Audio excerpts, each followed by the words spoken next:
অসম চাহ জনজাতি ছাত্ৰ সন্থা বিশ্বনাথ জিলাৰ উদ্যোগত আয়োজিত কৰা বিশেষ অভিনন্দন অনুষ্ঠানত মুখ্য অতিথিৰূপে উপস্থিত থাকে আটছাৰ সভাপতি জগদীশ বৰাইক লগতে উপস্থিত থাকে আটছাৰ সাধাৰণ সম্পাদক সুনীল তিৰ্কি।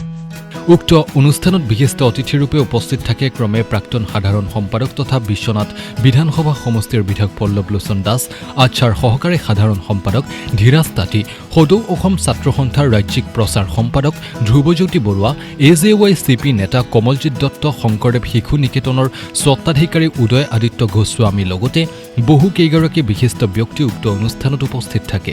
উক্ত অভিনন্দন অনুষ্ঠানত সভাপতিত্ব কৰে আটছা বিশ্বনাথ জিলাৰ সভাপতি মহেশ ছত্ৰী আৰু সভাৰ উদ্দেশ্য ব্যাখ্যা কৰে আটছা বিশ্বনাথ জিলা সম্পাদক নিৰুৎপল ৰবি দাসদেৱে।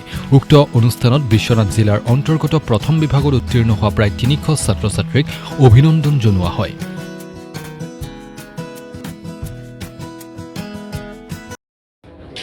আয়োজিত অসম চাহ জনজাতি ছাত্ৰ সন্থাৰ বিশ্বনাথ জিলাৰ দ্বাৰা আয়োজিত এই বিশেষ অভিনন্দন অনুষ্ঠানত সভাপতিৰ আসন অলংকৃত কৰা আটছাৰ বিশ্বনাথ জিলাৰ সভাপতি মহেশ ছত্ৰী ডাঙৰীয়া, আজিৰ এই সভাত উপস্থিত থকা সন্মানীয় কেন্দ্ৰীয় সমিতিৰ সভাপতি জগদীশ বৰাইক ডাঙৰীয়া, সাধাৰণ আমাৰ প্ৰদান কৰাৰ বাবে আমাৰ প্ৰভাত বৰা ডাঙৰীয়া উপস্থিত আছে।